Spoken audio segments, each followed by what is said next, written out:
Cher Michel, mesdames et messieurs les hauts magistrats, messieurs les doyens, chers collègues, chers amis, chers étudiants, mesdames et messieurs, au nom de la faculté de droit et de criminologie et de l'Institut pour la recherche interdisciplinaire en sciences juridiques, le professeur Jean-François Van Drogenbroek et moi-même sommes particulièrement heureux de vous accueillir ce soir pour fêter notre collègue, le professeur Michel Pâques, qui s'est vu attribuer la chaire Franqui pour cette année académique.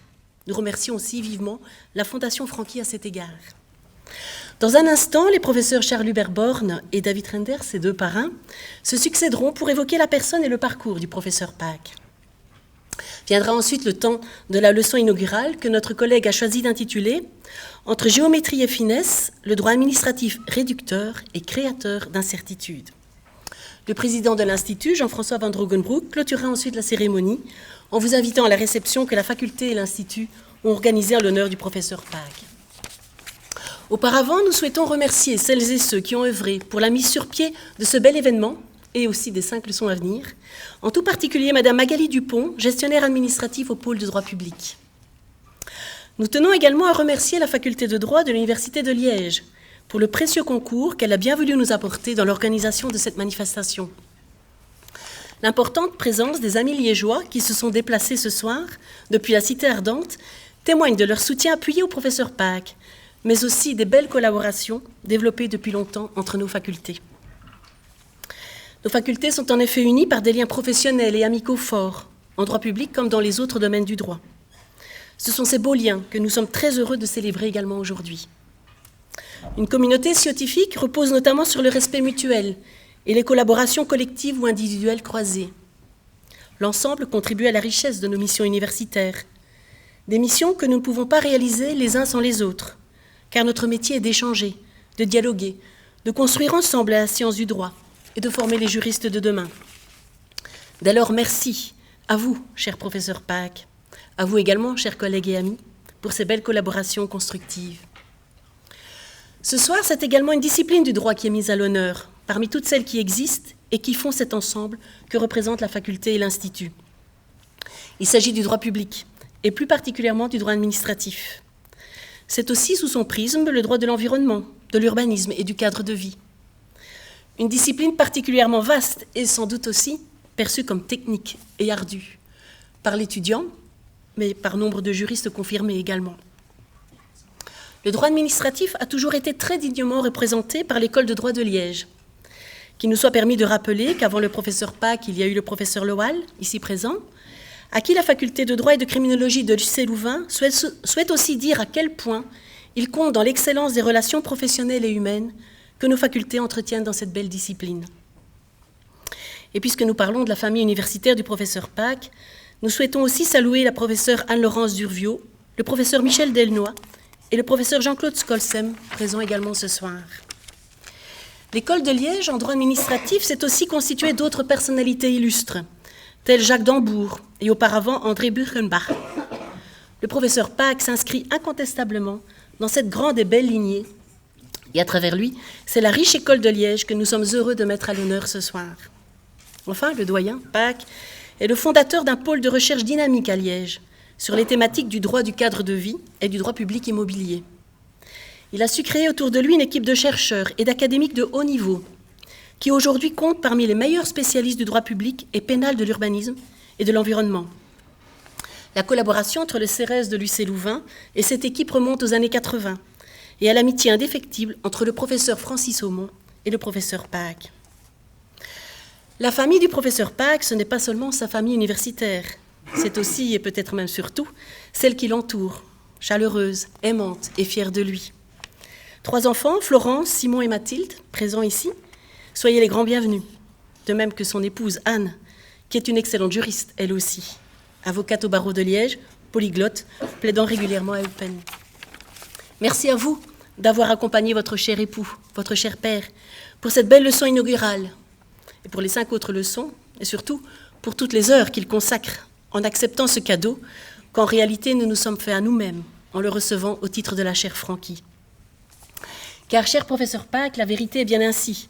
Nous sommes très heureux ce soir d'avoir proposé à la Fondation Franqui cette magnifique distinction scientifique pour l'excellence de vos travaux, Mais plus encore, nous sommes particulièrement heureux et honorés que vous l'ayez accepté.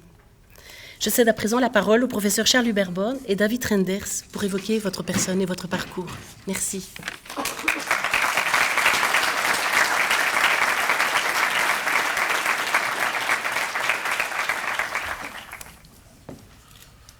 Monsieur le juge, monsieur le doyen, mon cher Michel, c'est un immense plaisir et un grand honneur pour moi de prendre la parole devant cet auditoire prestigieux pour évoquer avec mon collègue le professeur David Renders ta carrière scientifique et ton parcours professionnel exceptionnel à tout point de vue. C'est sans concertation mutuelle que, lorsque l'appel à candidature a été publié en faculté, David et moi avons pensé à proposer ton nom au bureau conjoint de la faculté de l'Institut pour l'octroi de la chaire Franqui 2020. Tant cela nous paraissait relever de l'évidence. Les discussions n'ont pas été longues pour arriver à un consensus sur ton nom. Il me revient d'évoquer par petites touches, sans souci d'exhaustivité, quelques étapes de ton parcours, pour souligner ici les traits qui ont fait de toi un auteur hors du commun dans le petit monde du droit public belge. Tu impressionnes dès ton passage à l'Université de Liège, où tu termines ta licence en droit en 1982 avec la plus grande distinction majeure de la promotion. Tu te lances rapidement dans la recherche doctorale, tu défends ta thèse en 1989, publiée 2 ans plus tard et intitulée « De l'action unilatérale au contrat dans l'action administrative », thèse bien connue des administrativistes. Elle annonce ta prédilection pour cette thématique et fait toujours autorité aujourd'hui sur la question de savoir si l'option contractuelle est ouverte à l'autorité administrative lorsqu'elle dispose de prérogatives d'action unilatérale. Nommé professeur ordinaire en 2001 à la chaire de droit public et administratif, tu as développé depuis 1990 de nombreuses activités d'enseignement dans des matières aussi variées que l'introduction au droit public européen, international, éléments de droit privé, du droit européen de l'environnement, du droit administratif approfondi, droit public des biens, de l'urbanisme et de l'environnement, dont je me souviens du remarquable syllabus, ou encore un de tes dada, le droit nucléaire. Aujourd'hui, tu continues d'enseigner le droit administratif et les principes du contentieux administratif. Dans cette mission, tu as placé très haut la barre de l'enseignement du droit public et du cadre de vie. En tout cas, du point de vue de tes étudiants, je pense qu'ils seront tous d'accord. Tes syllabis sont en quelque sorte un laboratoire où tu développes de façon novatrice concepts, analyses transversales, tout en présentant le droit positif avec des exemples concrets qui montrent ton immense curiosité intellectuelle.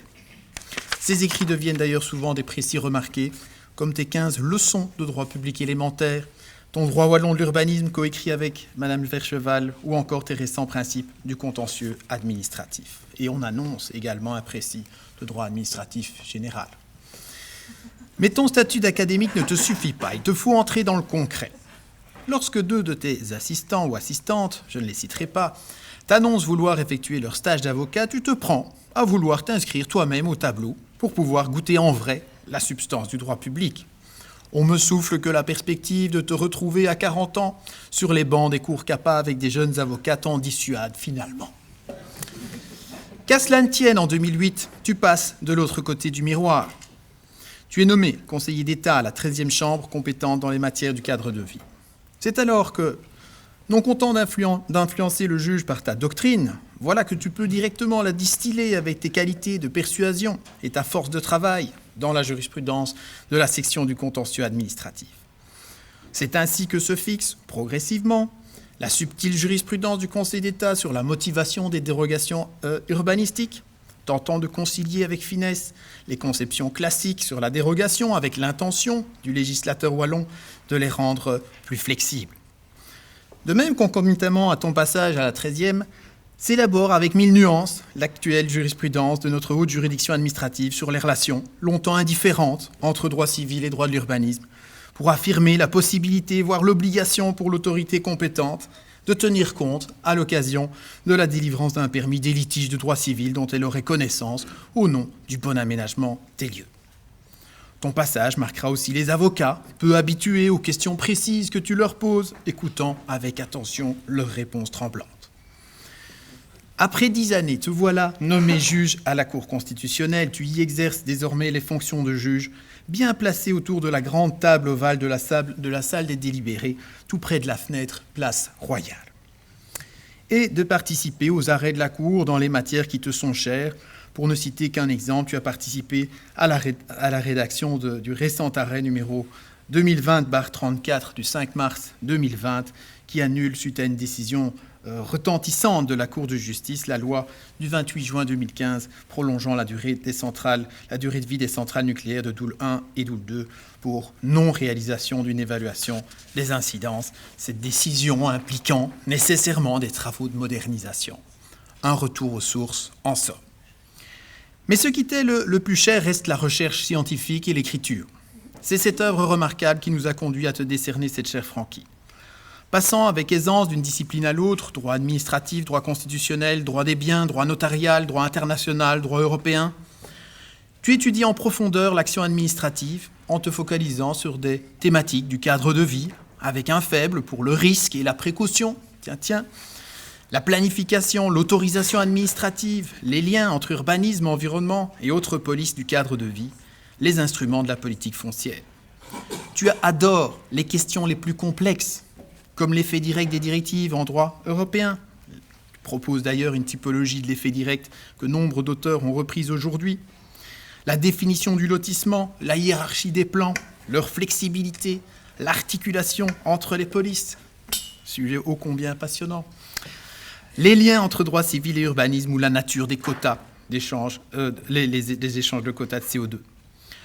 Tu fais ainsi forte impression auprès de nos collègues français à Paris lors d'un exposé au colloque de la Hydru en 2007 sur les interactions entre police, de l'urbanisme et de l'environnement. Enfin, tu développes depuis une dizaine d'années ta science du droit administratif général, qui n'a plus de secret pour toi, les polices administratives, la servitude légale d'utilité publique, son indemnisation, le contentieux administratif sont théorisés de manière magistrale.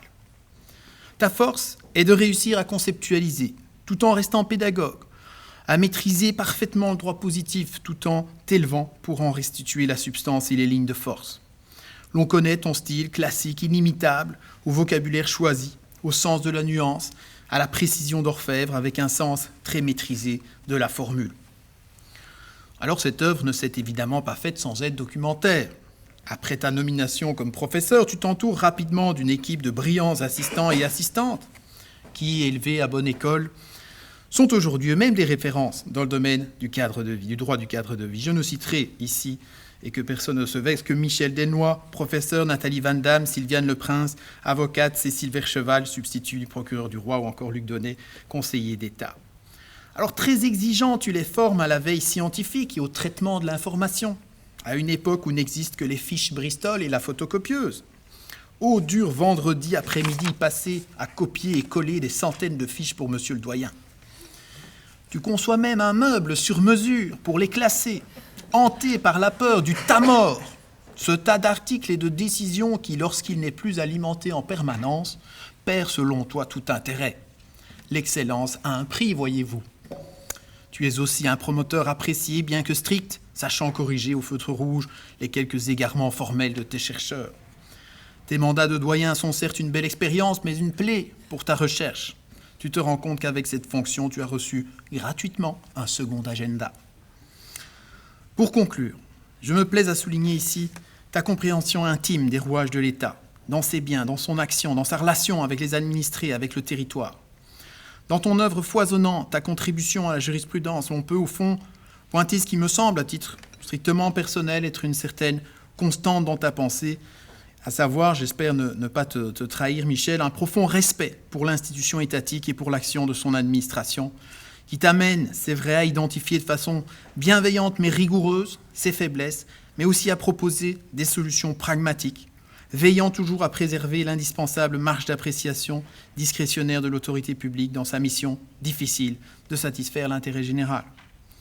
Tu as jeté ainsi les bases à la fois d'une théorisation du droit administratif et d'un renouveau du droit de l'action administrative, porté par une interprétation téléologique, la réalisation de l'intérêt général, la préservation de l'ordre public, et par une conceptualisation réellement performative. On est donc fiers ici à la faculté de droit de pouvoir te décerner cette chaire Francqui qui vient s'ajouter à un parcours professionnel sans faute et une carrière scientifique unique. Félicitations de tout mon cœur, cher Michel.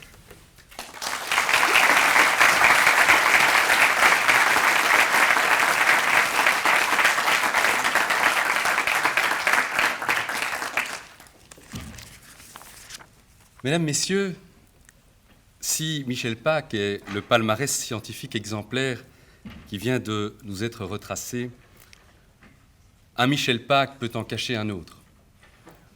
Ou pour l'exprimer autrement, après le Michel Pâques côté cour, voici le Michel Pâques côté jardin. Vous l'aurez peut-être éprouvé, vous aussi, le sujet est d'un naturel plutôt retenu, capable de s'exprimer de façon elliptique, qui, à n'en pas douter, possède un sens aigu de l'observation, et qui s'applique avec grand soin le principe de précaution, à moins que ce ne soit celui de prévention, ou les deux. Bref, pour l'orateur qui s'exprime devant vous, il n'était pas inutile de se faire assister de quelques jardiniers de l'ombre pour dépeindre un tant soit peu un Michel au soleil. Dans un coin du jardin, on ira d'abord célébrer la culture. Une culture cérébrale, pour commencer. Doué d'une grande curiosité en tout domaine, notre collègue aime apprendre l'anglais, l'allemand, l'arabe, le chinois, mais aussi l'histoire de la Belgique sous Napoléon, l'astronomie, les religions, ou encore, rien ne l'arrête, et on l'a déjà dit, le droit nucléaire. Il retient tout, pas seulement dans l'ordre de l'utile, le moins utile, voire l'inutile, lui sied tout aussi bien. Des capitales du monde entier à la variété des années 70, il saura sans coup férir pointer sur la carte les villes d'Abuja, de Sucré ou encore de Thimphu, tout autant qu'il prononcera sans hésitation le nom de celui qui, au crépuscule des années 70, se dandinait autour d'une canne pour ne cesser de répéter en boucle, peut-être en boucle administrative, qu'il était born to be alive. En un mot, mesdames, messieurs, nous tenons ce soir devant nous autant qu'un puits extra de sciences juridiques, un puits de sciences extra-juridiques. Culture cérébrale, culture de la terre aussi. Passionné de la terre en général, et de la terre wallonne en particulier, notre cher Francky chérit pour commencer son jardin dans le Condro liégeois et présente volontiers aux visiteurs rapidement conquis une collection d'arbres, de plantes et de fleurs aussi variées que parfumées qui ferait bien de Limon le Laken de la principauté. Avec une reine, Anne, à la couronne scintillante d'un nombre infini de qualités, dont celle de la discrétion, qui fit d'elle mon premier jardinier.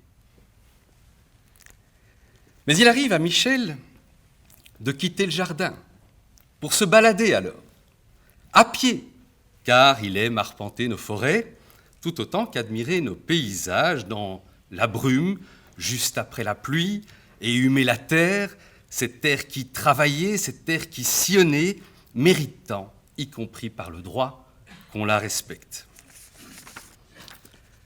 Les pieds, parfois, fatiguent, et on leur préfère alors les chevaux, les 2 chevaux. Nostalgie quand tu nous tiens, les 2 chevaux et autres vieilles bagnoles, voilà bien une passion avec laquelle c'est alors toi qui sillonnes les routes cette fois, de la Wallonie toujours. Dans tout ceci, il doit y avoir ici et là, ici ou là, de la Madeleine de Proust. Madeleine, le second prénom de ton épouse. À ne pas confondre avec Mathilde. Tiens, Mathilde, ce pourrait être le prénom de mon 2e jardinier. Dans un autre coin du jardin, c'est la musique à présent qui retient. À n'en pas douter, nous célébrons ce soir un amateur de musique classique d'abord. Mozart, Bach, Elgar, Purcell ou encore Lully. De variété aussi. Johnny. C'est du reste dans le registre musical que vous aurez d'ici quelques instants, chers amis, le plaisir d'entendre une voix de basse, oserais-je dire de basse-meuse, qui, enfant, intégrait chaque semaine une chorale de chants baroques. Baroque, ne chantait-il pas déjà, enfant, le droit administratif? Aux allées de la musique succède alors celle du livre. Et si la musique, c'est le décor sonore, le livre, lui, alors, obtient la médaille d'or. Il faut prendre le temps de palper l'objet. Ce sera dans la librairie Livre et Trésor, où il se dit à Liège que jamais l'on ne ressort qu'avec un paquet d'achats difficiles à caser à casa. Il faut aussi se nourrir du livre. Et parmi les livres, certains marquent. Guerre et paix, Mémoire d'outre-tombe, Portrait de Saint-Simon, Mémoire du général de Gaulle, sans oublier la littérature anglo-saxonne, Paul Auster, Jane Austen, et Belgitude oblige, la bande dessinée, surtout la ligne claire, et le journal Spirou qui scande les semaines des enfants, mais pas que.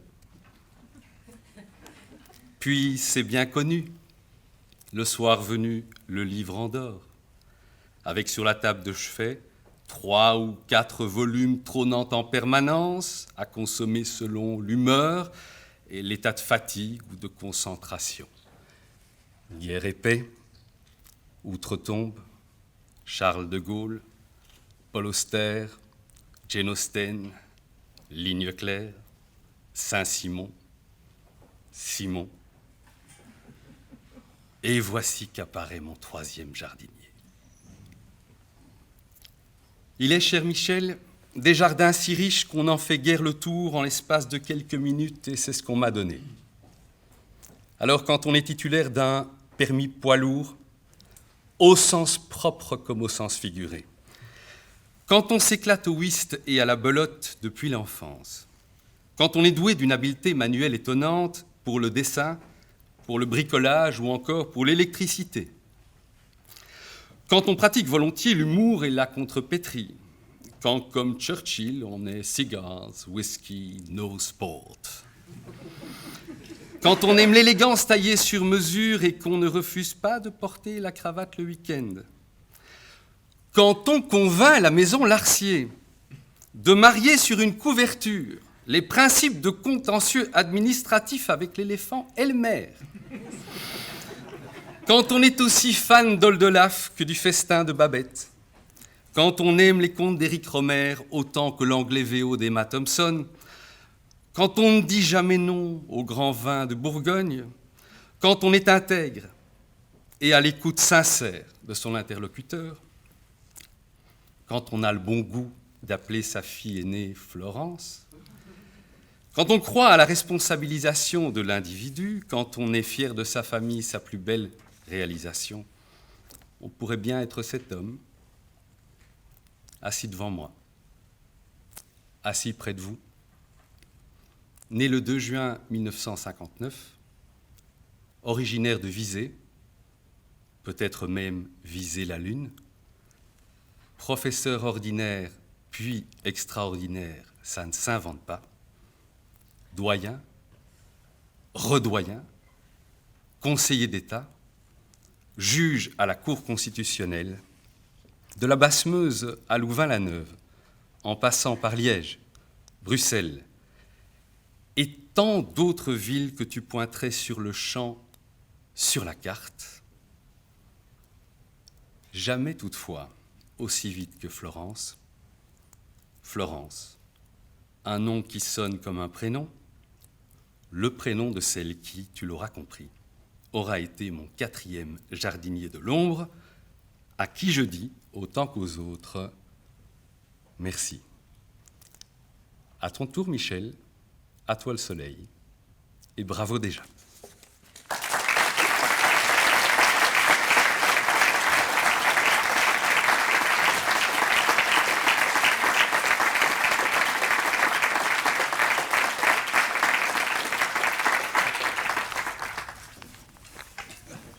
Madame la doyenne, Monsieur le Président de l'Institut pour la recherche interdisciplinaire en sciences juridiques, chers collègues de la faculté de droit et de criminologie de l'Université catholique de Louvain, Monsieur le doyen, chers collègues de la faculté de droit, de sciences politiques et de criminologie de l'Université de Liège, chers collègues des universités, Mesdames, Messieurs les membres du barreau, Mesdames, Messieurs les membres de l'administration publique, Mesdames, Messieurs les magistrats, chers collègues membres du Conseil d'État, beste collega's, rechters en leden van het Grondwettelijk Hof, mes chers collègues présidents, juges et membres de la Cour constitutionnelle, Mesdames, Messieurs, chers amis, chères familles, jamais lassées, toujours présentes, inspirantes, solidaires,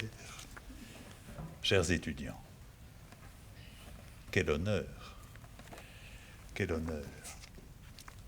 C'est à vous, mes chers collègues de l'Université catholique de Louvain, et en particulier aux professeurs Charles Hubert Born et David Renders, David, Charles Hubert, que vont mes premiers remerciements, vous qui m'avez invité à occuper cette chaire prestigieuse au sein de votre faculté, et à la Fondation Franqui, qui a bien voulu suivre vos recommandations. Je remercie aussi l'Université de Liège, à qui je dois ma formation et la liberté académique. Merci au Conseil d'État, où j'ai appris l'exercice de la fonction juridictionnelle. Merci à la Cour pour nos fécondes délibérations quotidiennes. Merci, chers collègues, de votre présence et de vos encouragements.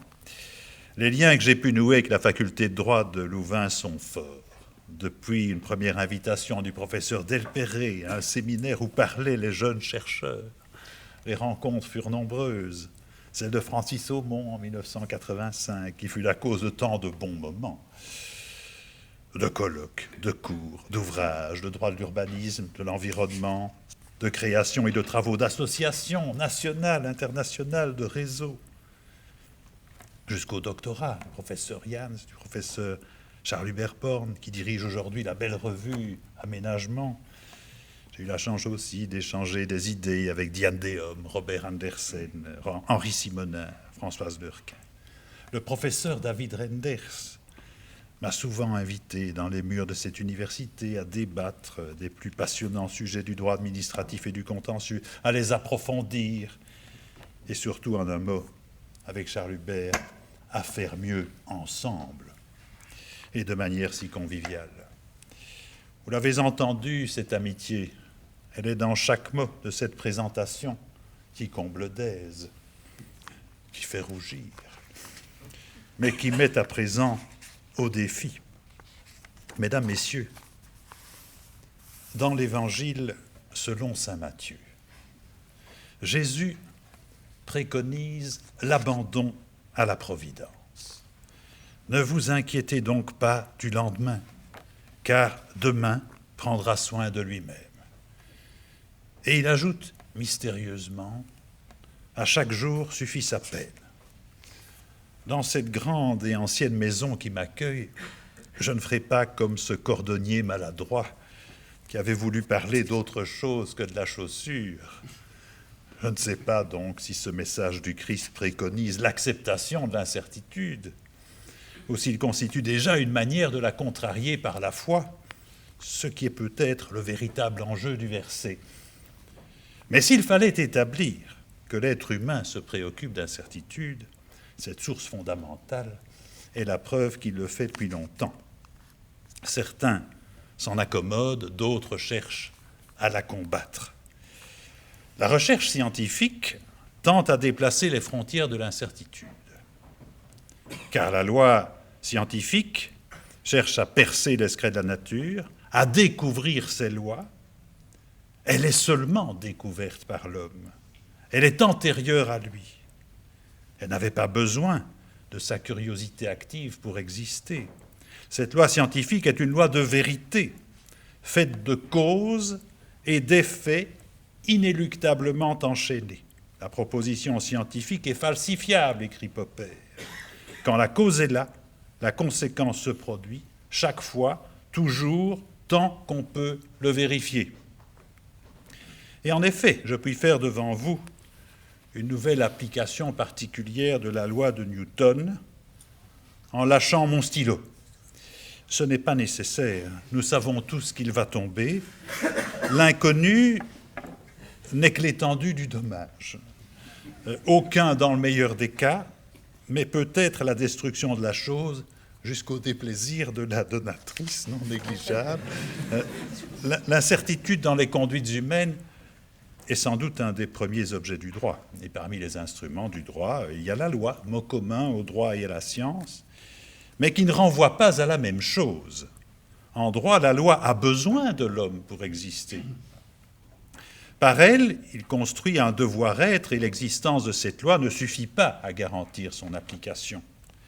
La loi interdit la construction ou la transformation sans permis.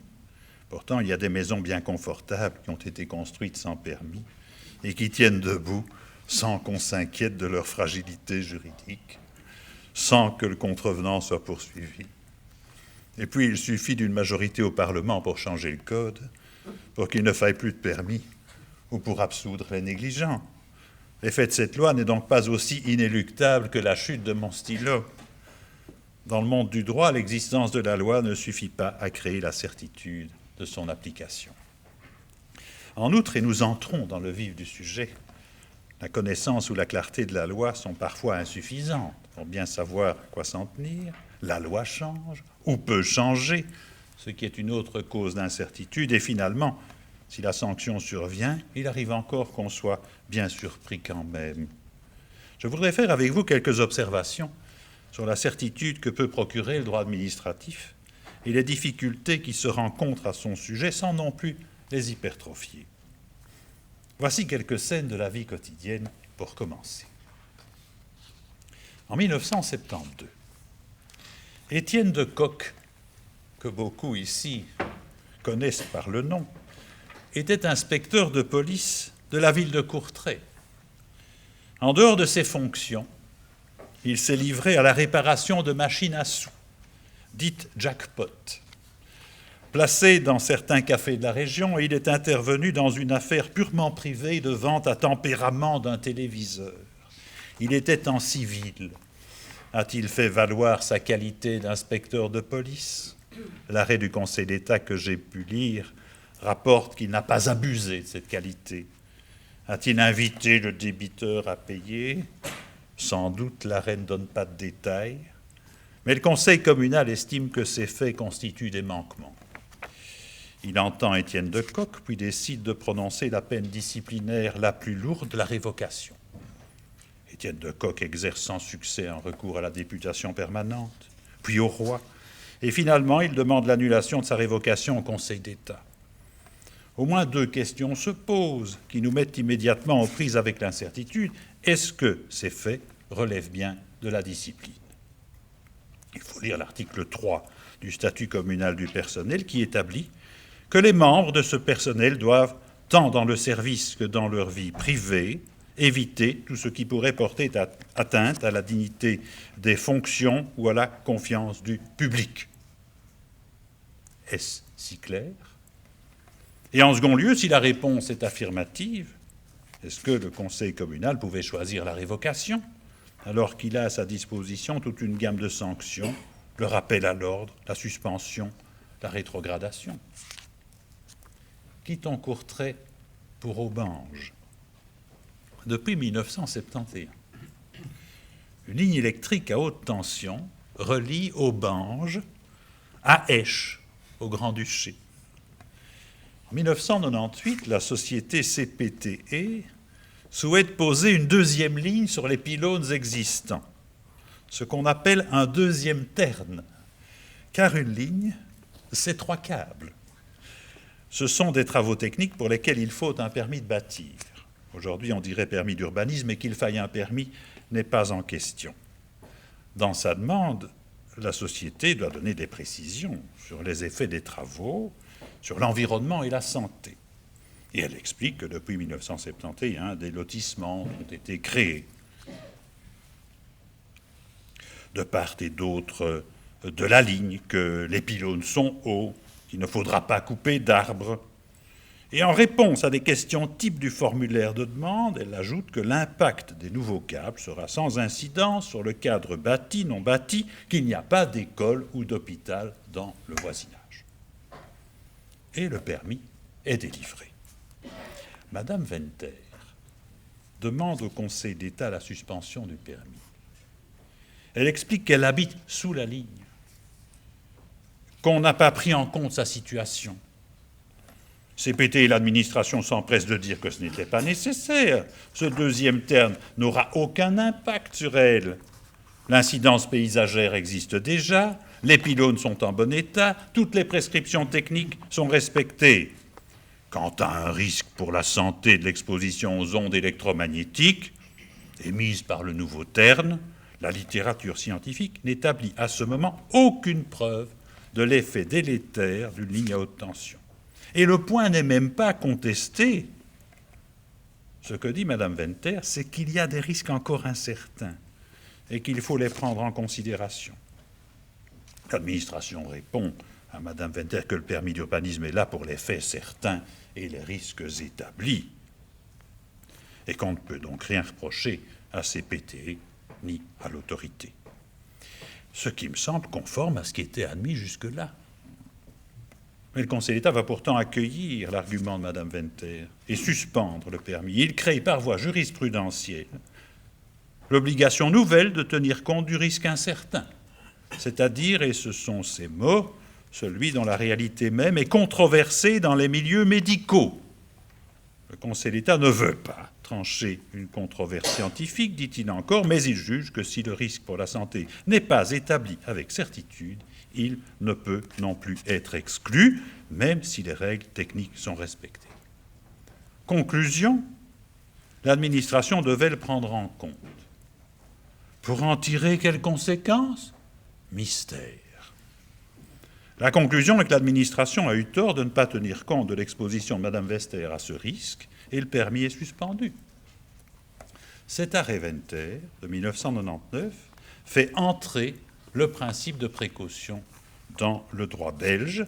Il sera suivi d'une série d'autres avant que le législateur prenne le relais. Revenons à des faits certains. À l'histoire du docteur Audrey Mby et de deux autres médecins.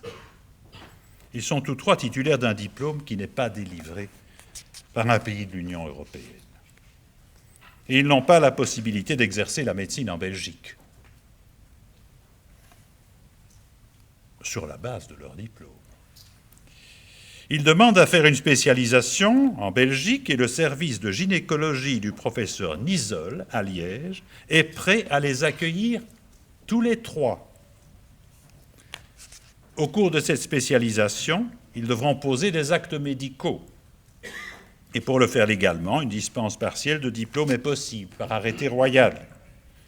Ils ont introduit une demande de dispense, ils savent que ce n'est pas automatique, et on apprend que nos trois médecins sont en fin de procédure, leur dossier a été déclaré complet, recevable par le SPF, ils ont déjà obtenu une bourse universitaire, et puis vient le coup de tonnerre. Après cette décision de recevabilité, mais avant qu'un arrêté royal soit adopté, une loi du 22 avril 2019 est entrée en vigueur qui prévoit désormais que la dispense ne peut être accordée qu'à un seul candidat par maître de stage, dans un service de stage. Vous avez tout compris. Alors que le docteur Mby et les deux autres pouvaient envisager de bénéficier tous les trois de la dispense, ils savent maintenant qu'un seul d'entre eux a encore une chance d'être dispensé du diplôme et de faire un stage dans le service de Mme Nisol, où il était prévu de longue date qu'ils seraient tous les trois accueillis. La cause du problème, c'est une loi. Dans ce cas, c'est la Cour constitutionnelle qui est saisie d'un recours en urgence par nos médecins. La Cour constate que la réduction à un candidat par service a un motif. Garantir la meilleure disponibilité du chef de service. qui est admissible, mais une telle loi devait-elle entrer en vigueur aussi vite et s'appliquer aux procédures en cours et aux dossiers déjà recevables, alors que si nos médecins l'avaient su à l'avance, ils auraient peut-être pu orienter leurs demandes différemment. Et pas tous les trois demander à faire le stage chez le même professeur. Ils soutiennent que le législateur a porté atteinte de manière imprévisible à leurs attentes légitimes. Est-ce que c'est une ligne d'attaque admissible? Oui. L'absence de disposition transitoire sera suspendue, puis annulée par la Cour, mais sans critiquer le but de la loi. Simplement, l'État belge a eu tort d'aller si vite. Alors que penser de la situation de ces propriétaires wallons qui ont placé des panneaux photovoltaïques sur leurs maisons? Ils ont investi pour lutter contre le changement climatique, profiter d'économies directes, mais aussi pour bénéficier des fameux certificats verts qui leur sont attribués en raison de leur production verte. Ces certificats sont négociables auprès des producteurs traditionnels, qui doivent en acheter pour justifier qu'ils participent à la production d'énergie verte. Mais si aucun de ces producteurs ne les achète, les certificats verts sont finalement rachetables par le gestionnaire de réseau de transport, à un prix garanti. Donc le petit producteur domestique pourra toujours revendre ses certificats. Le gouvernement considère que le succès du système est tel que le marché est saturé de certificats verts et que la répercussion du coût du rachat par le gestionnaire, surtout les consommateurs, devient insupportable. Et en 2014, le prix minimum du certificat est de 65 € et la surcharge à répercuter est déjà de plus de 600 millions d'euros. Il faut dégonfler la bulle. Et le gouvernement décide de réduire le nombre de certificats verts attribués aux petits producteurs. Voici comment.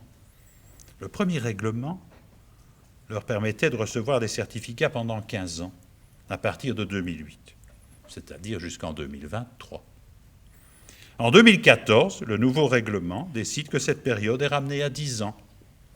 Ça veut dire que ceux qui ont placé des panneaux en 2008 apprennent en 2014 qu'ils auront encore des certificats jusqu'en 2018 et plus jusqu'en 2023. L'ASBL touche pas à mes certificats verts. Trouve cela insupportable. Et elle demande l'annulation du nouveau règlement de 2014. Elle estime que cette mesure porte une atteinte intolérable à des droits acquis, qu'elle viole la sécurité juridique, la confiance légitime, qu'elle est rétroactive.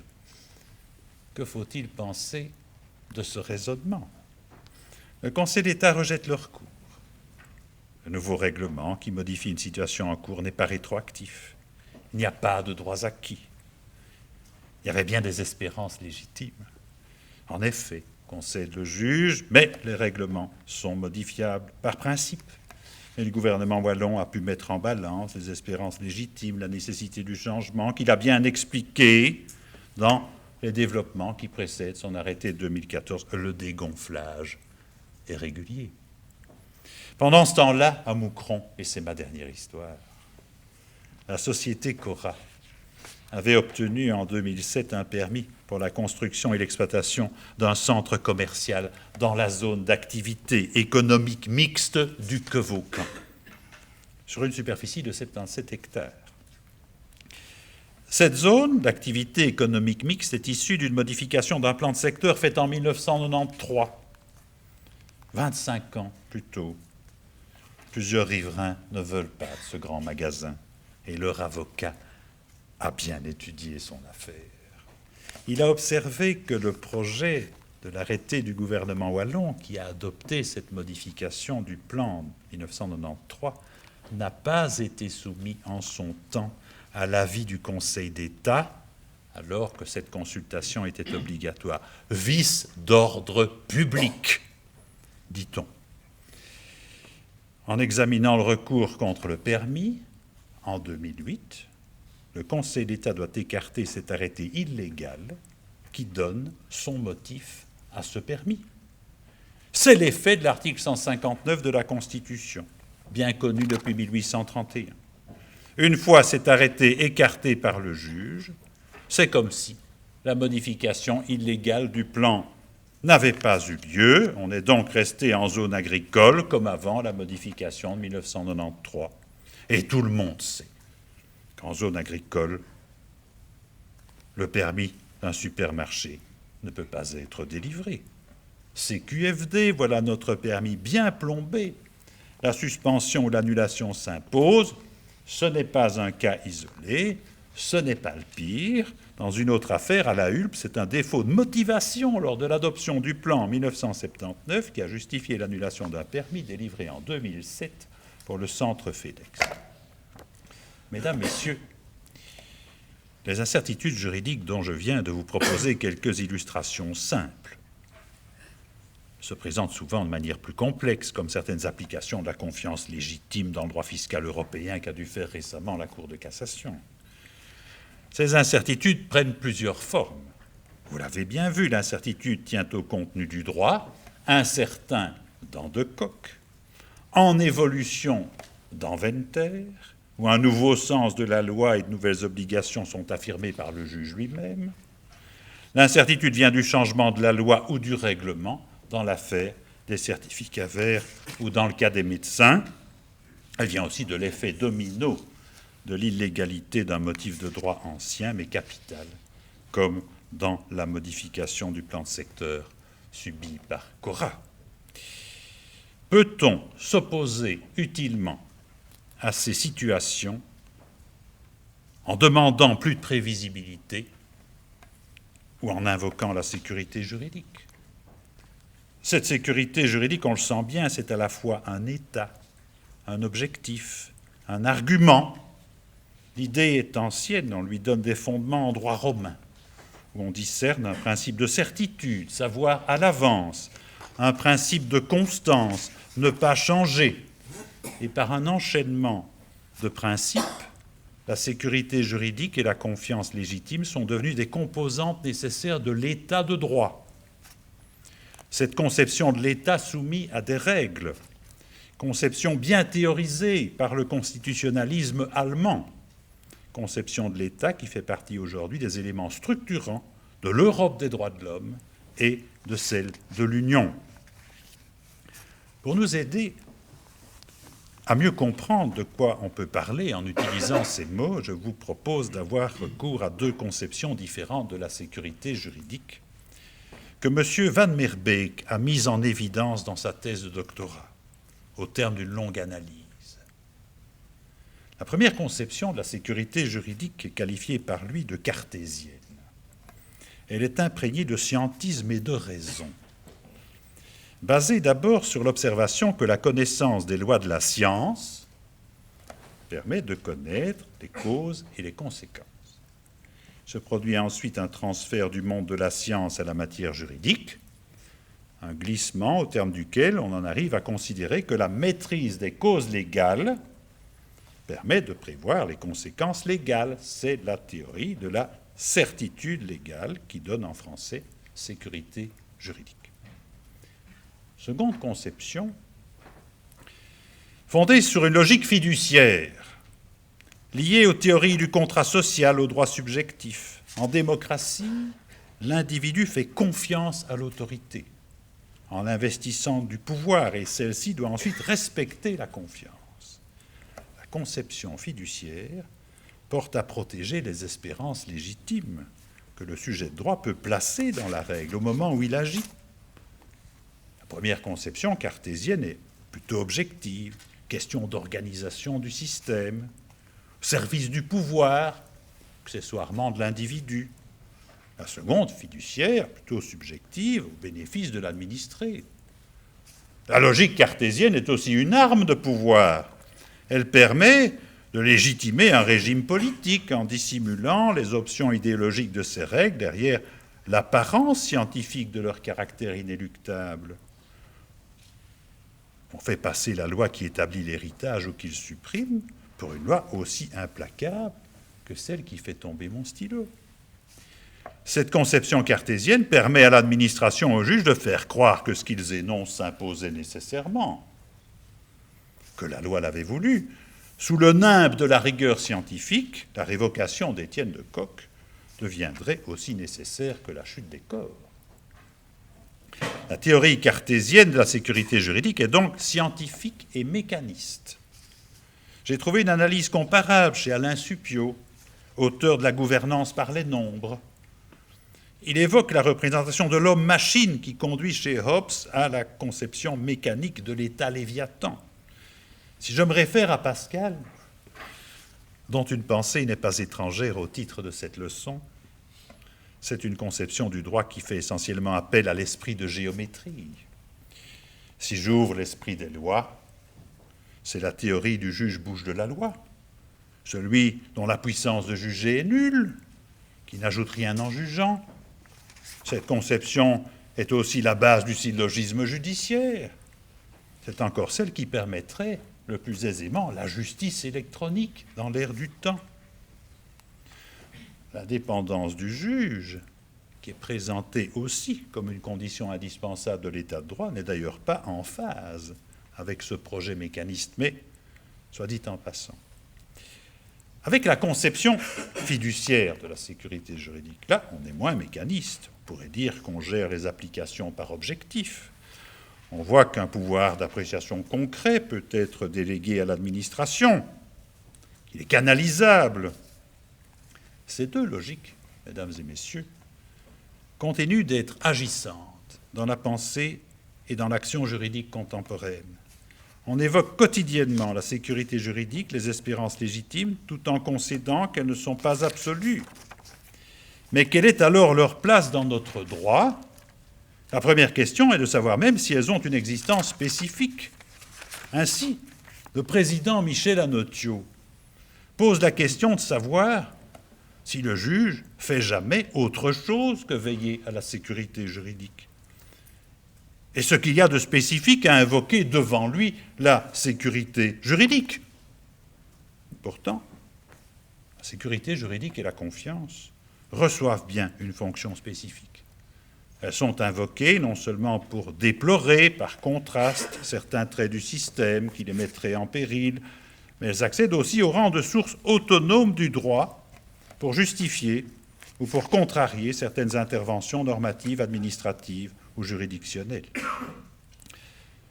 Elles sont reçues, reste à savoir comment. Tantôt, elles sont convoquées et reçues directement sous la forme de principes, tantôt, elles viennent habiter une norme, un autre principe, un processus. Sécurité juridique et confiance légitime ont des liens étroits. Elles sont reçues par toutes les juridictions, comme principe du droit, principe général, source complémentaire aux sources formelles. La Cour de justice l'admet en 1961, le Conseil d'État assez tôt, la Cour constitutionnelle en 1988-1990. La légitimité d'une telle référence semblait délicate à la Cour de cassation. Un membre de la Cour avait bien voulu expliquer au début des années 90 que les exigences de la sécurité juridique étaient insuffisamment précises pour justifier de la recevoir comme principe, ce qui n'est pas une remarque infondée. Loin de là. Mais ces doutes furent pourtant levés par cette haute juridiction elle-même en 1992, quand elle reçut la sécurité juridique par la voie du principe de bonne administration. Reste à savoir le rang de ce principe dans la hiérarchie des sources. Le juge qui reconnaît l'existence d'un principe le fait pour juger une situation ou un acte qu'on lui présente. Il place donc ce principe dans le bloc des normes de référence qu'il doit appliquer, qui gouvernent le contrôle des actes qui lui sont soumis. Dans le contentieux administratif, le juge judiciaire, le Conseil d'État, les autres juridictions jugent des actes administratifs, arrêtés, règlements, par rapport à la loi. Ils ne jugent pas la loi. Tous ces juges placent donc les principes de sécurité juridique et de confiance au niveau de la loi. La loi pourrait les écarter, ils sont supplétifs de la loi. Ces juges ne jugent pas la loi, ils n'ont donc pas besoin de placer le principe de sécurité juridique au rang constitutionnel qui est au-dessus de la loi. Ainsi, le Conseil d'État reçoit les deux principes et contrôle leur application dans l'affaire des certificats verts, où il s'agit de juger un règlement du gouvernement wallon. Ainsi, cette hiérarchie des sources explique que la Cour de cassation ne peut admettre l'invocation du principe de confiance pour s'opposer à un acte conforme à la loi. Mais la Cour constitutionnelle, pour sa part, elle juge la loi, le décret, l'ordonnance. Et si la Cour veut activer utilement la sécurité juridique et la confiance légitime contre la loi, le décret ou l'ordonnance, elle doit les hisser au rang constitutionnel. Et elle le fait, en combinaison avec les articles 10 et 11 de la Constitution, pour imposer ensuite aux législateurs de les respecter, comme dans l'affaire des médecins étrangers. Une démarche comparable s'opère à la Cour de justice ou dans la jurisprudence de Strasbourg, qui voit la sécurité juridique dans les traités qu'elles appliquent. Reçue comme principe, la sécurité juridique en acquiert aussi la souplesse. Elle n'est qu'un des impératifs du droit parmi d'autres. Sa valeur juridique est relative, elle doit être conciliée avec les autres besoins que sont l'adaptabilité, l'efficacité, la justice, l'équité. Et en effet, comment empêcher la loi ou le règlement de changer avec application immédiate quand des arguments convaincants sont invoqués, comme dans l'affaire des certificats verts? Le principe de sécurité juridique deviendrait donc formel, ne serait plus qu'une exigence de méthode, comme en témoigne l'affaire des médecins, où l'on reproche aux législateurs non pas d'avoir renforcé les conditions d'accès, mais de ne pas avoir montré la nécessité d'une application immédiate et brutale. Donc, cette application immédiate et perturbante aurait pu être justifiée, mais elle ne l'était pas en l'espèce. Il faut encore souligner que la réception de la sécurité juridique sous la forme de principe ne garantit pas une précision cartésienne. Par nature, le principe se développe en nuances, dans les concrétisations. Seule une méthode est prévisible, en mode fiduciaire, en confiance, mais l'issue reste incertaine. Voilà, pour la voie du principe, la deuxième voie de réception de la sécurité juridique ou de la confiance, c'est celle de leur insertion dans une norme expresse comme la loi. Par elle-même, la norme semble déjà une manière d'assurer la sécurité juridique. Et en outre, certaines normes ont spécifiquement cet objectif. Reprenons. L'objectif général de sécurité juridique semble pleinement soutenu par l'existence même des règles de droit, c'est-à-dire par la fonction normative de l'État. Celle-ci passe pour le meilleur vecteur de la prévisibilité et de la sécurité juridique au long cours. Ouvrez les codes. Mais il y a aussi des normes dont le but et l'objet sont spécialement d'apporter une forme de sécurité juridique. Telle sera la norme qui prohibe en principe l'action rétroactive, comme le nouvel article 1er du Code civil, qui a récemment remplacé le vénérable article 2. Qui le sait ? Je ne le sais pas depuis longtemps. Telle est la norme qui enferme le droit de critiquer l'acte administratif par un recours en annulation dans un délai de 60 jours, ou celle qui permet à certains juges de limiter dans le temps les effets de l'annulation qu'ils prononcent. Voilà qui nous révèle que la sécurité juridique n'a décidément pas de sens univoque. Nous allons chercher à mesurer la certitude et la sécurité juridique dans 4 domaines du droit administratif. D'abord dans la fonction normative, puis dans les applications particulières. Enfin s'ouvrira la perspective dynamique du changement. Enfin viendra la sanction avec ces illégalités qu'on ne veut plus voir et les conséquences qu'on ne veut pas tirer. La fonction normative de l'État semble l'instrument nécessaire de toutes les autres qualités de l'État de droit. L'exigence de l'égalité en un seul mot signifie que la norme doit exister avec des qualités de structure et de contenu. La norme elle-même, dans sa nature abstraite, générale, est indispensable à la réalisation d'un projet de prévisibilité. La norme est conceptuellement indispensable à la notion d'application. Une partie de la doctrine conteste le rapport d'implication entre la sécurité juridique et la légalité, au regard des fonctions différentes des deux principes. La légalité, tournée contre l'arbitraire de l'administration, exprime le principe démocratique. Pourtant, les associations entre légalité et sécurité sont fréquentes dans la jurisprudence de la Cour de justice, de la Cour des droits de l'homme, de la Cour constitutionnelle, et elles tendent à contrarier l'incertitude au profit de la prévisibilité du droit, de manière plus ou moins intense. Mais les différentes conceptions de la sécurité juridique retenues éclairent la différence entre plusieurs types de normes, et c'est le point. Ainsi, la dimension cartésienne de la sécurité juridique, mécaniste, sera servie par une norme à contenu précis et à valeur réglementaire. Le chiffrage impératif est à cet égard l'instrument par excellence d'une forme de sécurité cartésienne. Une vitesse de 120 km/h sur autoroute. Un candidat de 25 ans accompli, seul recevable à la nomination. Une ancienneté pécuniaire de 23 ans égale au temps. Telle superficie, tel matériau pour telle subvention. En revanche, un contenu imprécis.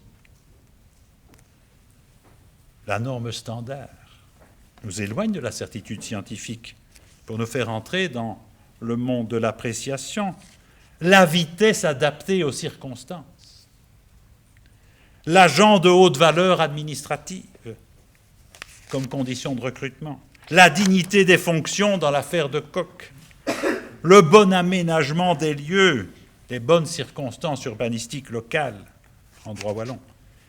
Même si elle a encore valeur réglementaire, la norme établit ici par son contenu un devoir-être en forme de programme et ne règle plus de comportement précis.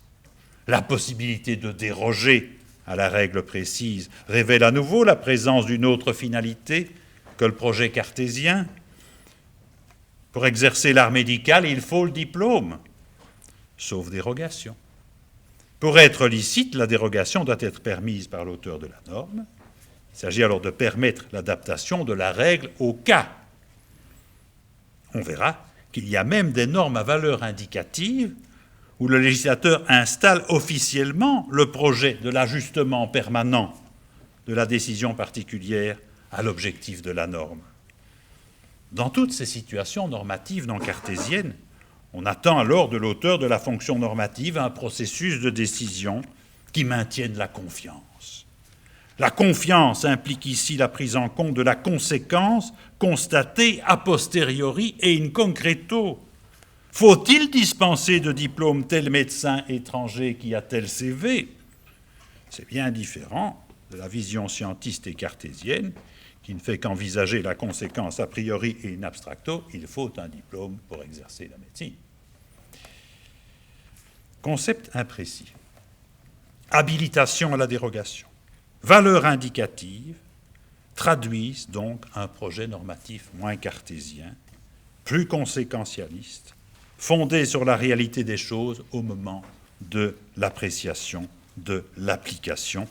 Il perd en prévisibilité de contenu au profit d'une meilleure adéquation à l'objectif. Pourtant, l'aspiration à la norme demeure considérable. À côté du modèle classique de la règle qui vient d'en haut, l'élaboration du droit à partir des cas a pris chez nous une grande importance. La jurisprudence révèle qu'une fonction normative du deuxième type résulte de la transformation des décisions particulières en précédents administratifs, qui constituent alors de nouvelles catégories abstraites, à généralité restreinte et à valeur indicative. Elles renforcent la sécurité juridique et l'égalité. Par exemple, si l'équivalence du diplôme a déjà été accordée dans un tel cas, il devient nécessaire de le faire dans un nouveau cas comparable, sauf à justifier spécialement une décision de s'écarter du précédent. Nombreuses illustrations. Il y a donc, mesdames, messieurs, dans la règle antérieure à la décision individuelle, telle nomination, tel permis, telle équivalence, la possibilité d'une réduction de l'incertitude. Son intensité dépend du contenu et de la force obligatoire de la norme. L'oxymore, dont je vous suggère la possibilité, qui sera l'objet de la première leçon, dépend finalement de la conception qu'on se fait de la sécurité juridique. On voit dans tous les cas l'intérêt de la fonction normative de l'État, non seulement dans la perspective de la sécurité, mais aussi de l'égalité devant la loi. L'idée de règles antérieures et supérieures aux décisions particulières de l'individu, de l'administration ou du juge est ancienne. Platon présente un tribunal qui juge selon la loi. Aristote, un dirigeant de la cité grecque qui fait le serment d'agir selon la loi. Kata tous nomus, selon la loi. J'ai appris cette phrase paradigme au collège. Et j'ai cru longtemps qu'elle était là pour indiquer que kata commandait l'accusatif, tous nomus. Mais j'étais comme celui qui regarde le doigt quand le sage montre la lune. L'accusatif avait peu d'importance, le doigt montrait la civilisation. Revenons au cas particulier. La conception cartésienne de la sécurité conduit à réduire l'action particulière de l'administration à la compétence liée, la programmation. La conception fiduciaire permet de justifier l'attribution du pouvoir discrétionnaire. Avec lui, renonce-t-on à la sécurité juridique? Telle est la question. Voyons-en d'abord les avantages. Un peu d'incertitude s'installe sans doute, mais en abandonnant le cartésianisme au profit du pouvoir d'appréciation concrète, ne gagne-t-on pas énormément? Plutôt que de faire la liste exhaustive et forcément incomplète des devoirs de l'agent, l'auteur de la norme préfère le critère de la dignité de la fonction publique. Il préfère laisser aux agents le soin d'être prudents et à l'autorité responsable la tâche de qualifier les faits de faits disciplinaires, de lui permettre d'apprécier ensuite s'il faut punir et par quelle peine. S'agissant du comportement de l'agent de police de Koch, le Conseil d'État jugera que ce sont bien des manquements à la dignité de la fonction et qui sont assurément susceptibles d'entraîner une peine disciplinaire, a posteriori. L'administration a le choix de la peine, du rappel à l'ordre, la suspension, avec ou sans traitement pour 1 ou plusieurs mois, la rétrogradation, même jusqu'à la révocation. Mais où est alors la sécurité juridique pour l'agent? Elle se déplace sur le terrain de la méthode. L'ordre juridique met en œuvre une procédure et des formalités pour guider l'appréciation. Le contrôle de l'action disciplinaire devient celui du respect des formes, ce qui est plus facile et quand même utile. La forme discipline la compétence, écrivait Gambier. La décomposition analytique du problème préconisée par Descartes est à l'œuvre ici, c'est frappant. Pour bien établir les faits et la qualification exacte, les intéressés doivent être entendus et l'un ou l'autre organe d'avis consulté. La mesure doit être prise au terme d'un examen qui tient compte de ces auditions, des consultations, un examen au cours duquel l'autorité apprécie la qualification, la gravité des faits, un examen au terme duquel elle rend compte de tout cela et expose les motifs du choix de la peine. Dans un acte formellement motivé, notifié à l'intéressé en lui indiquant les voies de recours. Ouf. L'autorité a-t-elle bien franchi toutes ces étapes? La vérification mécanique est praticable sur la méthode, sur toute la procédure, l'exactitude des points de fait et l'interprétation du droit. Discrétionnaire n'est donc pas arbitraire.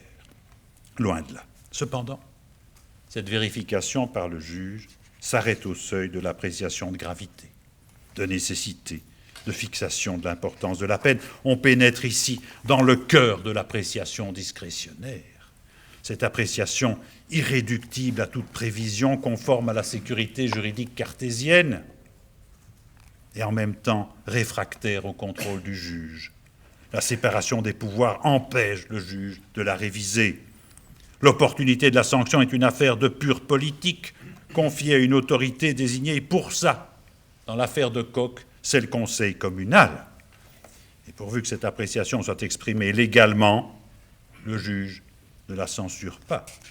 Les affirmations les plus récentes de la jurisprudence sont en ce sens. Mais la question reste lancinante. En révoquant l'agent de Koch, pour les faits disciplinaires qui sont présentés. L'autorité a-t-elle pris une décision admissible? Elle aurait pu le réprimander, le suspendre pour 1 ou plusieurs mois, et elle a choisi la révocation. Soit on se résigne. Et ce choix, qui complète la règle imprécise, dépend seulement de l'esprit de finesse de l'administration, chargée de sentir et de voir, comme dit Pascal. Et le juge s'arrête là. Soit, ce juge étend encore son contrôle, déplace la frontière, et c'est la voie contemporaine. Le secours est dans la raison, que le juge détache de l'opportunité pour l'intégrer dans les éléments de droit qu'il contrôle. Le juge impose à l'administration de justifier en raison le choix qu'elle a fait. La révocation d'Étienne de Kock était-elle raisonnable? Le Conseil d'État a jugé, si ces faits sont assurément susceptibles d'entraîner une peine disciplinaire, telle que la rétrogradation ou une suspension temporaire, les seuls faits, réparation occasionnelle d'appareils de jeu de hasard et d'immixtion dans une affaire civile, ne peuvent raisonnablement justifier une peine aussi sévère que l'exclusion immédiate d'un inspecteur de police. La raison, c'est ici le rapport que la décision doit avoir avec l'objectif de la règle imprécise. La sécurité juridique est ici fiduciaire et trouve son prolongement dans ce contrôle de raison. On juge ce qu'a fait l'administration de la confiance placée en elle. Pour le faire, on vérifie ce trajet de raison entre la conséquence qu'elle a tirée et le projet normatif du législateur qui lui a confié la compétence disciplinaire. De la même façon, il n'est pas manifestement déraisonnable d'admettre que l'extension du palais de justice en centre-ville satisfait aux critères de compatibilité avec le bon voisinage, que l'administration a décidé au terme d'un nombre considérable d'étapes de procédure. Si ce rapport de raison n'est pas suffisant, le juge sanctionne une erreur manifeste d'appréciation ou sa version plus élaborée qu'est la disproportion. Et en cas de doute, l'administration a raison. C'est la part irréductible du pouvoir discrétionnaire. Nous examinerons tout cela en nuances dans la deuxième leçon. Tout n'est pas lisse, bien entendu. Par exemple, l'extension du contrôle juridictionnel de proportionnalité est à son tour présentée comme une insécurité juridique importante, voire majeure, par rapport à la situation antérieure de plus grande discrétion de l'administration. On ne remettait pas en cause. Celle de l'époque où l'on savait qu'il n'y aurait aucune censure de raison par le juge. Le professeur Diane Dehomme constate ainsi que le seuil acceptable des restrictions aux principes de base dépend de la jurisprudence, si bien qu'il faut renoncer au mythe de la prévisibilité des solutions juridiques. Mais c'est surtout en situation de changement que l'on invoque la sécurité juridique. Et il y a matière, puisque vous savez tous que le changement est une loi du service public qui domine l'action administrative. La conception cartésienne et scientiste de la loi n'a pas grand-chose à opposer au changement. La loi est modifiable si de nouvelles découvertes ont lieu. Ça va de soi en science.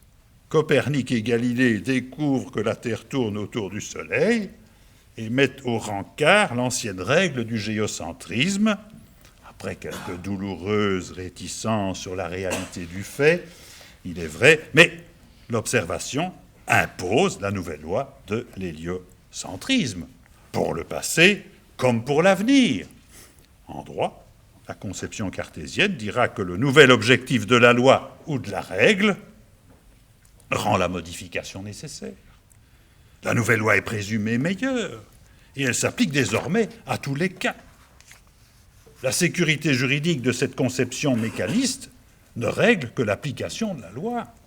Seule compte l'application des règles en vigueur. C'est la certitude légale. L'ancienne règle n'est pas la source d'une résistance au changement. Et c'est implicitement comme cela qu'est décrite l'abrogation dans les manuels des années 70. Il n'en va pas de même dans la conception fiduciaire. Elle condamne très tôt l'action rétroactive. mais elle ne fait que tardivement son entrée dans le domaine du changement pour l'avenir. Son influence est progressive. L'affaire des certificats verts illustre bien la pensée contemporaine. On y voit le principe de la confiance en conflit avec le changement. En même temps, elle révèle la difficulté de définir ce qu'est l'action rétroactive. Tout spécialement dans l'affaire des certificats verts, la règle disait pendant 15 ans, et au cours de la 7e année, 15 ans deviennent 10 ans. Cette forme d'action sur une situation en cours est ce que les Allemands appellent de manière frappante une unechte Rückwirkung. Unechte Rückwirkung. Ce n'est pas une véritable action rétroactive. Même si elle réduit le délai escompté, cette modification n'agit quand même que pour l'avenir. C'est en langue française le principe de l'application immédiate de la règle nouvelle aux situations en cours de développement dont M. Le Waal a montré l'importance en droit administratif. Pour conserver l'effet du droit antérieur, il faut désormais établir une espérance légitime de son maintien. Ce sera exceptionnel au meilleur sens du terme, car la modification pour l'avenir est le principe en matière d'action unilatérale. Il faut le rappeler, tant en ce qui concerne la norme que pour l'acte individuel qui a des effets durables. C'est ce que nos 3 médecins réussiront à faire. Leur espérance légitime est bien circonscrite par la Cour. Ce n'est pas de bénéficier de la dispense. Leur espérance légitime est plus étroite.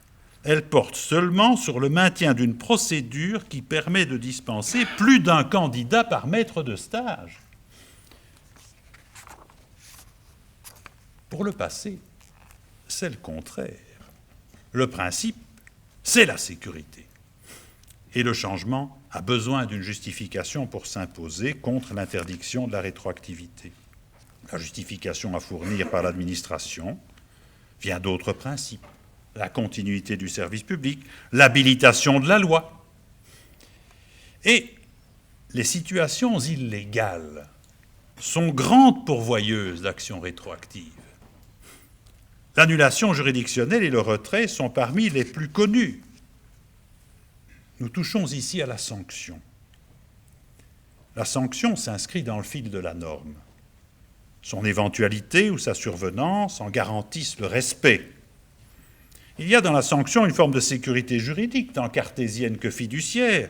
N'est-ce pas juste, en outre, de revenir au droit, si l'on s'en est écarté, d'être rappelé à l'ordre?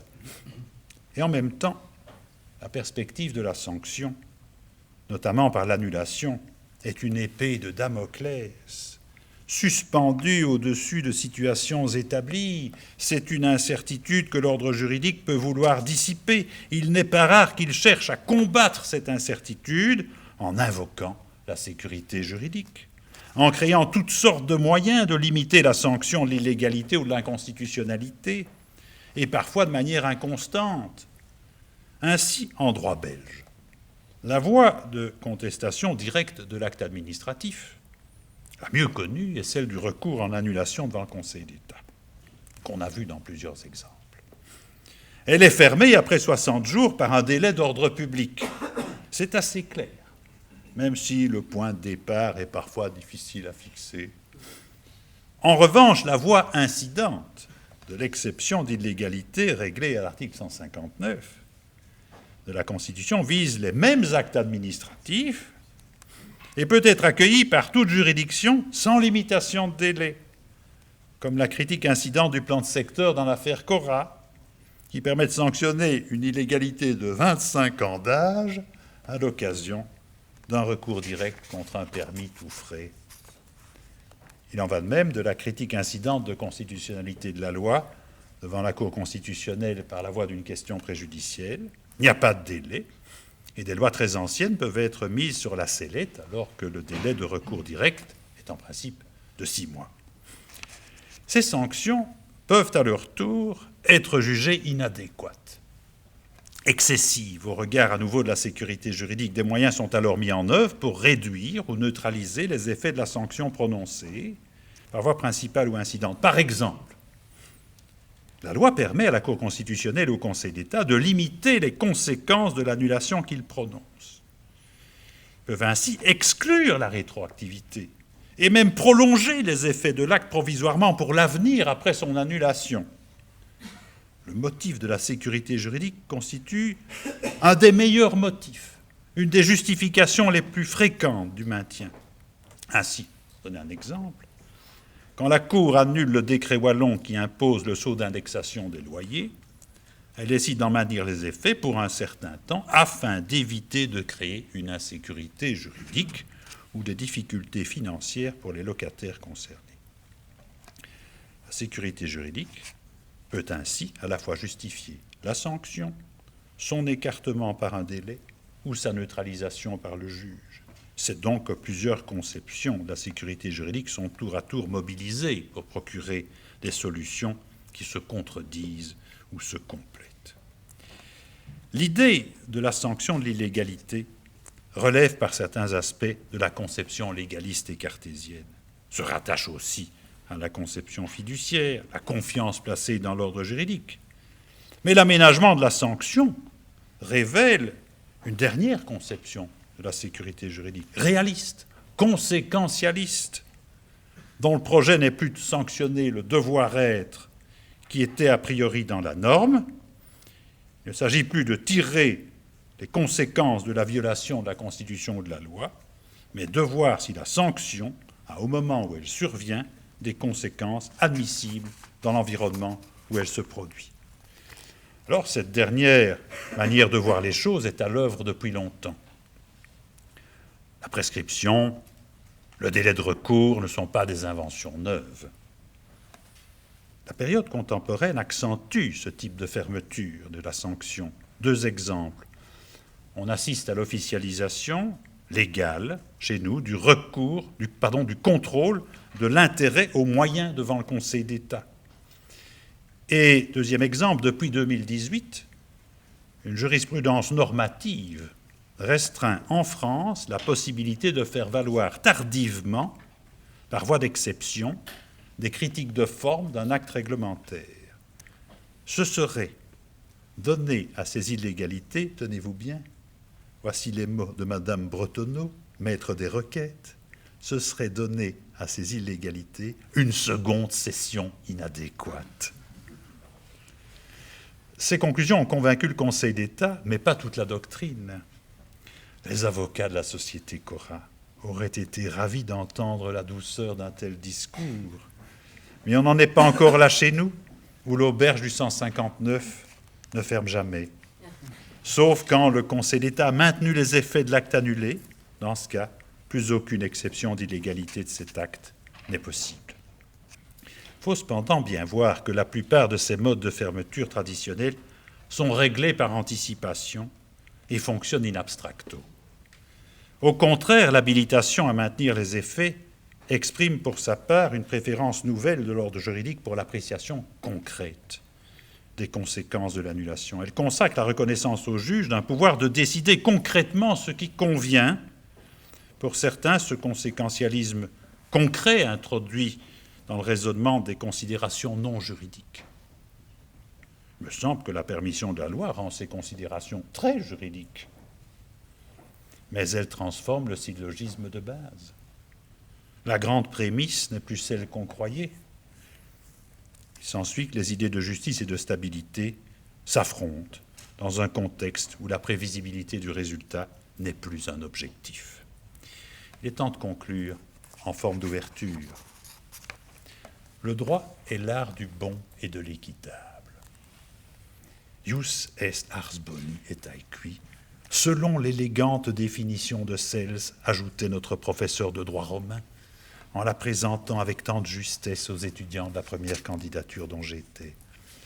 Depuis alors, j'ai appris que cette définition faisait de son auteur un juste naturaliste, qui place des valeurs dans la définition du droit. Beaucoup sont de l'avis de Cels et convaincus que le bon et l'équitable sont bien le projet du droit.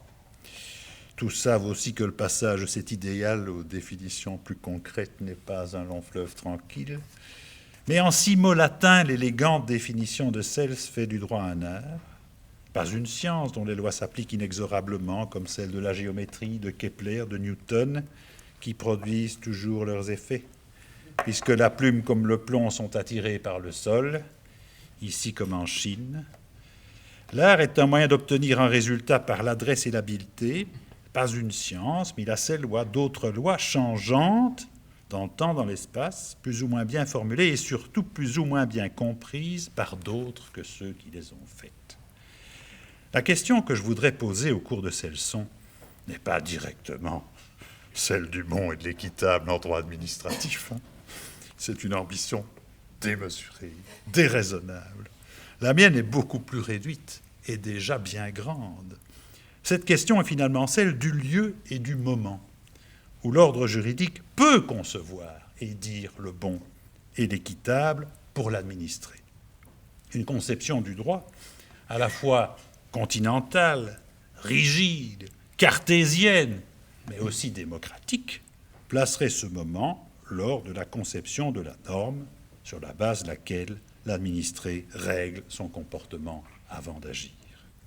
Mais la réalité des imprécisions, la souplesse des règles, déplace souvent ce moment vers l'époque de l'application, par l'administration ou même par le juge.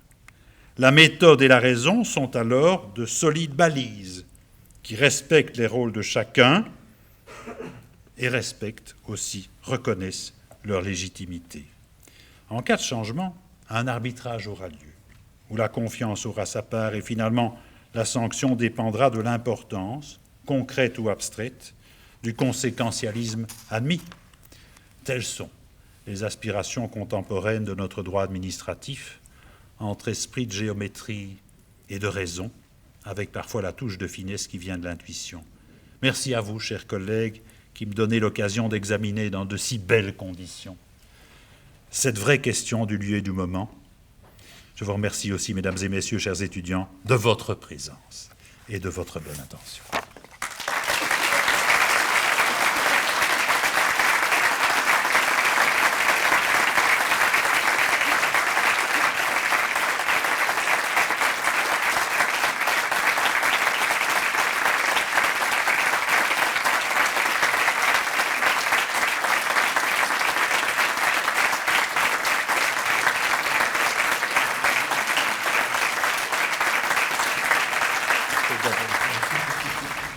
Monsieur le juge, très chers collègues, chères familles, chers amis, avec la disparition du regretté Sire Cambier, droit judiciaire et droit administratif ne vivent plus, hélas, des liens fusionnels, du moins ici en faculté de droit à Louvain.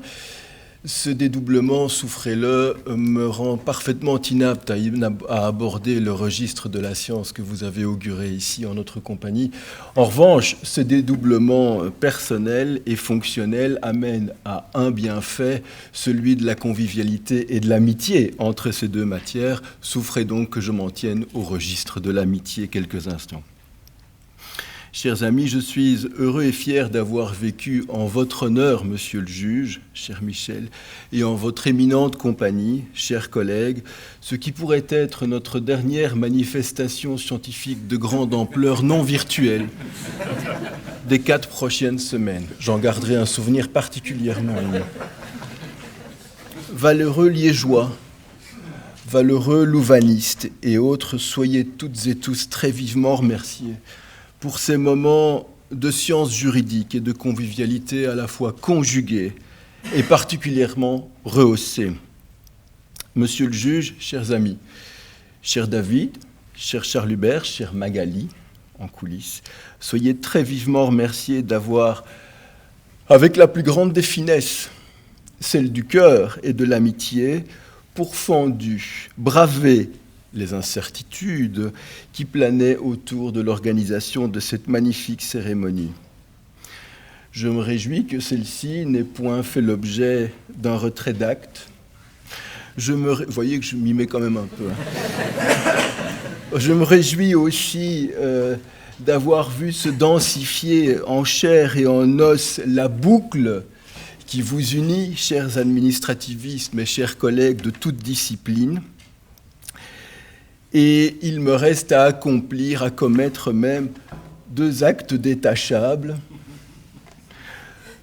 avec un vif plaisir, puisque ce sont selon moi les plus agréables à commettre. Le tout premier, non pas derrière, quelle horreur, mais par une magnifique géométrie, aux côtés de tout grand juriste, de tout professeur de droit, de tout juge suprême, il y a par cette merveilleuse géométrie le contradictoire qui s'apporte avec tendresse, le meilleur reflet de nous-mêmes, mais aussi devant chaque grand professeur de droit pour devancer nos lacunes, non pas législatives, mais parfois cognitives. Il y a un conjoint aimant. Madame, souffrez encore quelques instants que nous emprunterons votre mari pour nos étudiants. Nous vous remercions.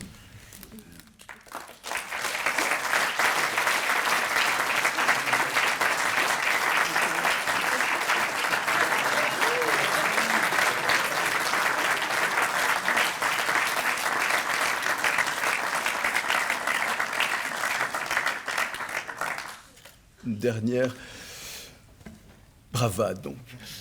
Et il me reste alors à vous inviter à trinquer, à lever nos verres, à la meilleure santé de toutes et tous, bien entendu, mais tout spécialement, et je m'en réjouis, de notre nouveau sociétaire. Je vous invite à rejoindre le plateau ici tout près pour lever nos verres à l'amitié louvaino-liégeoise, à notre nouveau sociétaire, à sa famille, que nous avons grand plaisir à vous accueillir. Merci à toutes et tous.